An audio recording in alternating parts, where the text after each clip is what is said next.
우리 사랑하는 우리 성도 여러분, 혹시 최근에 여러분들을 기쁘게 만든 소식이 있었습니까?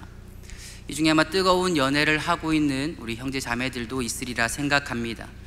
형제 자매들에게는 내 남자친구가, 여자친구가 나를 보러 오기 위해서 나의 회사 앞으로 또 내가 있는 가까이에서 달려오고 있다라고 하는 그 자체가 어쩌면 기쁜 소식이겠지요. 아마 여기에 또 유부남들이 많이 있으리라고 생각하는데요. 우리 아내들이 이제 아이들을 모조리 데리고 한 3박 4일 정도 친정으로 갔다라고 하는 이 소식이 어쩌면 유부남들에게 있어서 큰 기쁜 소식이 아닐까, 그런 생각을 조금 해봅니다. 또 이제 수능이 얼마 남지 않은 우리 아이들이 있습니다. 또 수시를 넣었던 이 대학에서 합격을 했다라고 하는 이 소식이 이 학생들에게 있어서는 굉장히 기쁜 소식이죠. 또 살림을 하는 주부들에게는 남편의 월급이 오르는 것, 때로는 우리 마트에서 돌풍 세일, 또 폭탄 세일을 하면은 그것이 또한 우리에게 있어서 기쁜 소식이 아닐까라는 생각을 합니다. 저마다 들리는 이 기쁨의 소식들은 다 다릅니다. 하지만 그 소식을 들은 반응은 비슷해요. 기쁜 소식이 들렸을 때에 웃음을 감추려고 해도 그 새어나오는 웃음을 숨길 수가 없습니다. 입은 5만 가지의 감탄사를 터뜨리면서 함성을 지릅니다. 때로는 내 발이 사슴처럼 폴짝폴짝 뛰기도 하죠. 너무 기뻐서 눈물을 흘리기도 합니다. 이 모든 것이 기쁜 소식으로 인해서 나타나는 반응들입니다. 그러나 우리가 정말 들어야 하고 우리가 정말 기억하고 있어야 하는 기쁜 소식이 있습니다. 오늘 이것을 시편 126편의 말씀을 통해서 확인하려고 하는데요. 오늘 이 기쁜 소식을 가진 자가 기쁜 소식이 무엇인지를 확인하고 그것을 또한 나타내는 이 반응은 무엇인지 함께 살펴보고자 합니다. 먼저 이 기쁜 소식에 대해서 먼저 좀 알아보려고 하는데요. 지금 시편 126편에서 시인은 어떤 기쁨의 소식을 이야기하고 있는가 보니까 1절에서요 이렇게 말씀하고 있습니다. 여호와께서 시온의 포로를 돌려보내실 때에 우리는 꿈꾸는 것 같았도다 라고 합니다. 여기서 말하는 이 시온의 포로들은 이 바벨론의 포로로 끌려갔던 사람들을 이야기합니다. 이들은요 70년이라는 시간 동안 가장 잔인하고 포악하고 극악무도했던 바벨론에서 포로 생활을 하였습니다. 우리나라가 일본의 나라를 뺏겼을 때 30년이라는 기간 동안 그 역사를 경험하신 분들의 이야기를 들어보면 굉장히 힘들었고 고통스러웠고 무서웠다라고 말씀하셨습니다. 작게는 30년이고 더 긴 일정들도 그 긴 기간 동안 그러한 어려움을 겪으셨죠. 그런데 지금 시온의 포로들은 자그마치 70년입니다. 70년이라는 이 세월을 매일 밤낮 울 수밖에 없었고 그저 시체와 같은 죽은 삶을 살아갔던 시온의 백성들입니다. 그런데 지금 이들에게 어떤 일이 일어났습니까? 오늘 본문 2절 하반절과 3절은 이렇게 고백을 하는데요. 우리 같이 한번 한 목소리로 읽어보도록 하겠습니다. 함께 읽겠습니다. 시작. 여호와께서 그들을 위하여 큰 일을 행하셨다 하였도다. 여호와께서 우리를 위하여 큰 일을 행하셨으니 아멘. 이렇게 지금 기록하고 있습니다. 2절과 3절에서 계속해서 지금 반복하고 있는 게 무엇이겠습니까? 여호와께서 큰 일을 행하셨다입니다. 누구를 위해서 여호와께서 큰 일을 행하셨습니까? 2절에 보면요 그들을 위하여 라고 기록하고 있고 3절에는 우리를 위하여 라고 합니다. 둘 다 누구를 지칭하는가 하면 시온의 포로들이에요. 다시 말해서 하나님께서 사랑하는 이스라엘 백성들을 위해서 큰 일을 행하셨다라고 기록합니다. 그렇다면 우리 하나님께서 이들을 위해 어떤 큰 일을 행하셨을까요? 1절을 보게 되면 시온의 포로들을 돌려보낸다라고 합니다. 시온의 포로들은 바벨론의 압제와 그들의 포악과 그들의 죄악 가운데 있었습니다. 자유가 없는 노예의 삶, 제대로 삶을 펼쳐나가지 못한 그 묶인 삶 가운데 있었던 사람들이에요. 그러나 우리 하나님께서 당신의 크신 능력으로 말미암아 그들의 포로 생활을 끝내고 어떻게 하시는가 하면 자유의 몸으로 새로운 삶을 살아갈 수 있게 그들을 시온으로 다시금 돌아오게 하셨다라는 겁니다. 이것을 한마디로 표현하면 구원이라고 할 수 있습니다. 그래서 시인은 이러한 일을 향해서 이렇게 표현하죠. 우리는 꿈꾸는 것 같았도다. 이렇게 말하면서 놀라움을 금치 못합니다. 저는 현재 4명의 자녀를 양육하고 있는데요, 그 가운데 셋째가 아주 어렸을 때에 남자인데 이 꿈을 꾼 이야기를 저한테 해주는 거예요. 어떤 이야기냐면, 아빠, 내가 꿈을 꾸었는데 내가 공룡으로 변해서 아빠를 물어 죽였어. 굉장히 당혹스럽더라고요. 네. 근데 제가 그 말에 어떻게 반응했을까요? 정말 이렇게 울면서 나는 이제 죽는구나, 니한테 물려 죽는구나 이렇게 이야기했을까요? 그렇지 않습니다. 오히려 좀 어처구니 없는 얼굴로 아이를 바라볼 뿐입니다. 왜요? 아직까지 아이에게 제가 물려 죽을 만큼 제 덩치가 작지 않거든요. 네, 또한 우리 아이가 공룡으로 변할 수 있는 가능성은 단 하나도 없습니다.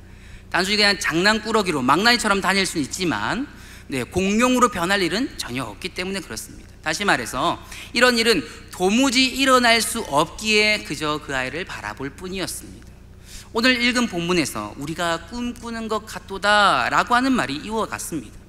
바벨론에 붙잡혀 있는 자들, 시온의 포로들이 자윤이 되어서 다시금 시온으로 돌아오는 일은 사실 불가능한 일이에요. 왜냐하면 계속해서 바벨론의 압제, 바벨론의 포악, 바벨론의 죄악이 계속해서 난무하여서 도무지 그들이, 이 시온의 포로들이 그곳에서 나올 수 있는 방법이 전혀 없었기 때문에 그렇습니다.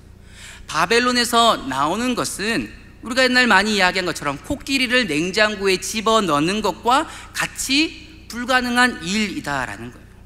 그런데 지금 어떠한 일이 일어났는가 하면 노예 상황 속에 있었던, 그리고 포로 상황 속에서 언제 구출될지 모르는, 언제 자유롭게 될지 모르는 가운데 있던 자들이 마치 이스라엘이 출애굽을 한 것과 같이 하나님께서 당신의 그 손으로, 하나님께서 당신의 그 능력으로 노예 생활을, 포로 생활을 완전히 마치게 하시고 그곳에서 구출하여 주시는, 그곳에서 구원하여 주시는 놀라운 일이 일어나는 겁니다. 그래서 이들이 새로운 신분으로 변화시켜주는 그 꿈 같은 일이 지금 일어나게 되었고, 이것이 기쁜 소식이다 라고 지금 이야기하고 있는 거죠. 사랑하는 우리 성도 여러분, 지금 이 기쁜 소식이 오늘을 살아가는 저와 여러분들에게 주어진 것이 아니겠습니까? 마치 꿈을 꾼 것과 같은 그 일이 오늘, 지금, 날마다 우리에게 일어나고 있지 않습니까? 지금 시인이 말하고 있는 시온의 포로들이 바로 오늘을 살아가고 있는 저와 여러분들입니다. 왜요? 우리가 죄로 인해서 죄의 노예가 되었던 자들이었습니다. 죄악으로 말미암아 날마다 포악을 행했던 사람들이었습니다. 선한 일이라고는 조금도, 정말 손톱만큼, 눈곱대만큼 행할 수 없는 사탄의 자녀로 그곳에 속박되어 있던 사람들이 바로 저와 여러분들이었습니다. 그런데 하나님께서 자신의 사랑하는 아들, 그 예수 그리스도를 이 땅에 보내심으로 죄악이 없음에도 불구하고 그에게 모든 죄를 담당시키십니다.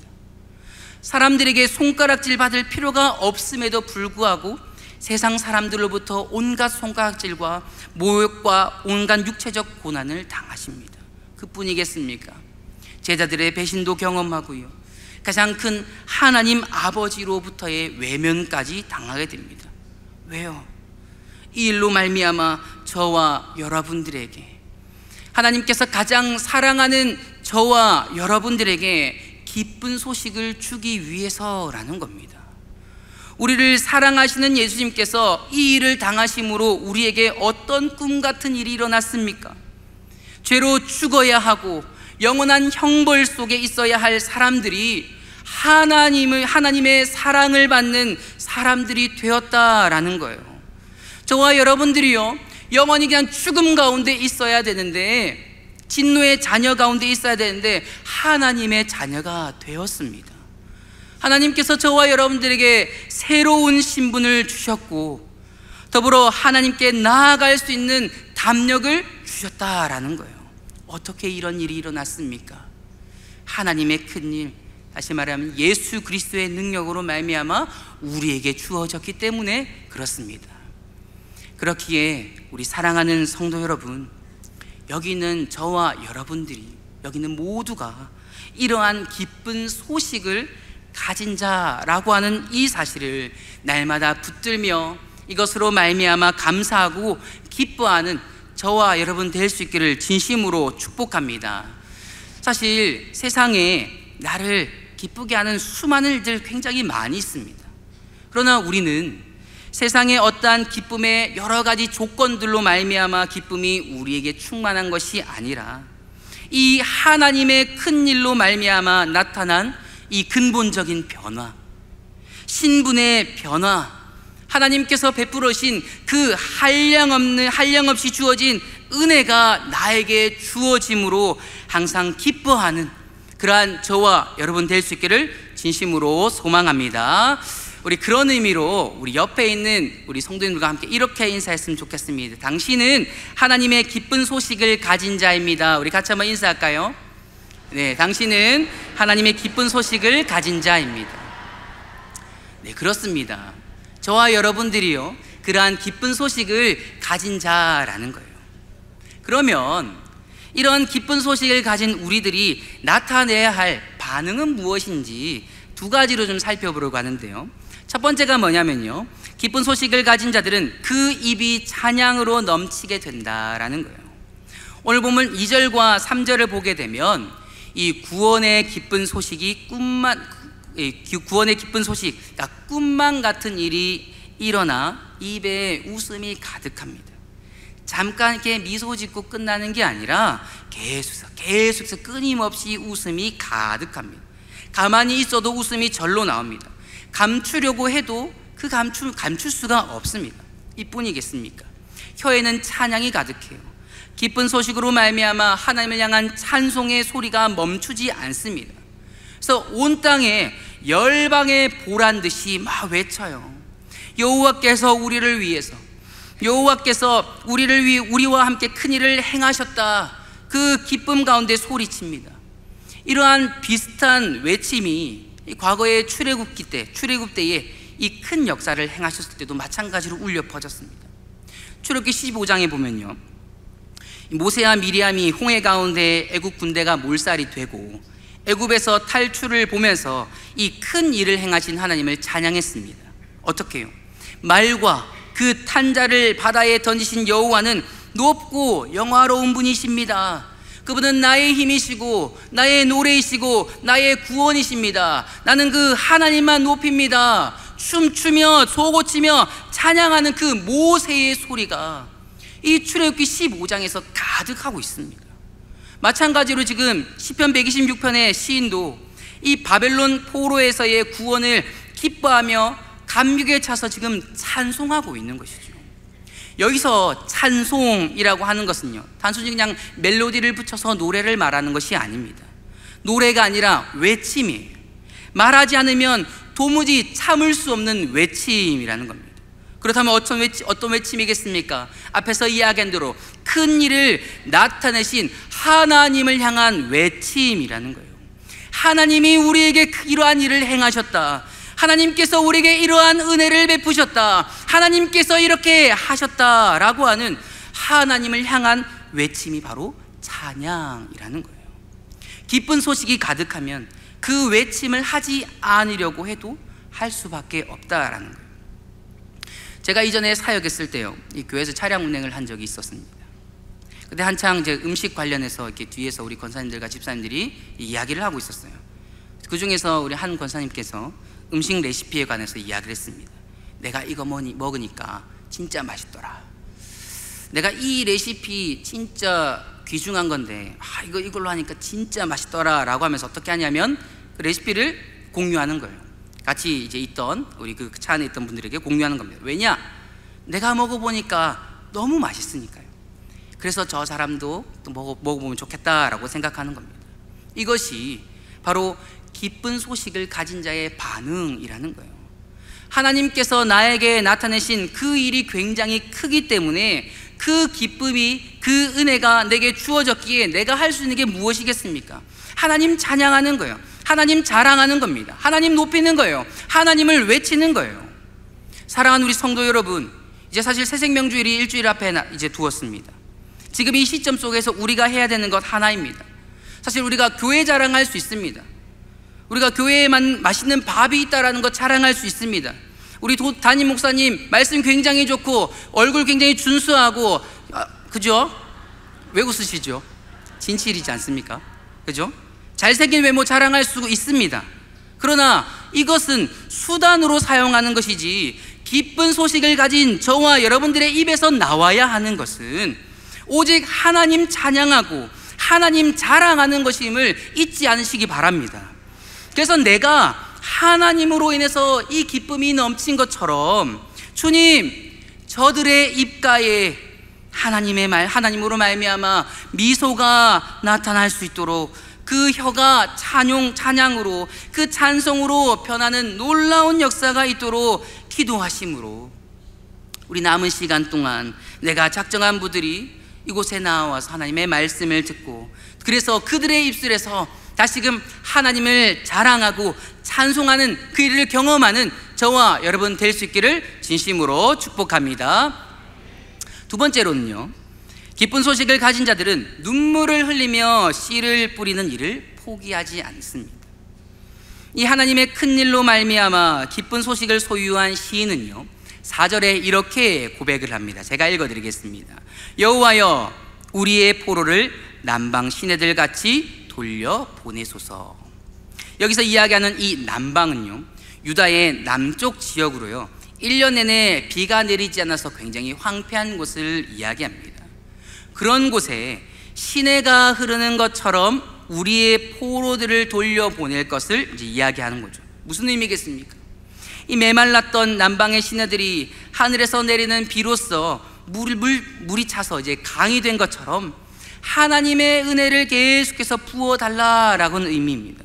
그리하여서 아직까지 포로로 매여 있는 자들이 돌아오게 해줄 것을 이제 권고하며 찬양하고 찬송하는 거죠. 이렇게 선포할 수 있는, 찬양할 수 있는 근거가 무엇이겠습니까?